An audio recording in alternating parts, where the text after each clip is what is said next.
भाजपचा मराठा असला तरी त्याच्या पोराला पोरीला आरक्षण लागणार आहे हे विसरू नका.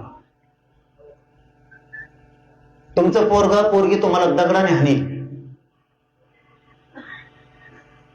माझ्या सगळ्या नेत्यांना आव्हान आहे, शिवसेनेच्याही पोराच्या पोरीला आरक्षण लागणार आहे. त्याला नसेल लागत तर त्याच्या कार्यकर्त्याला लागणार आहे, कार्यकर्त्याच्या पोरा पोरीला लागणार आहे.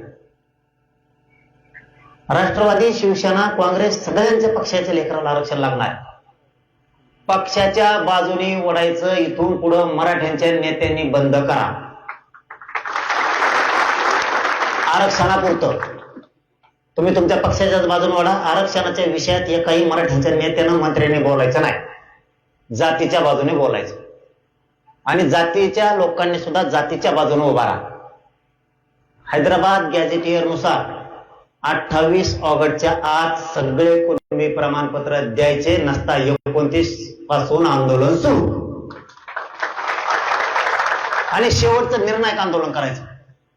खूप महत्वाच्या टप्प्यावर आंदोलन आहे आपलं, अंतिम टप्प्यावर आहे. आपल्याला फक्त ओळखता आलं पाहिजे. 2 विषय खूप महत्वाचे आहेत, 58 लाख नोंदी आणि हैदराबाद गॅझेट नुसार कुणबी प्रमाणपत्र घ्यायचे सोडायचे नाही.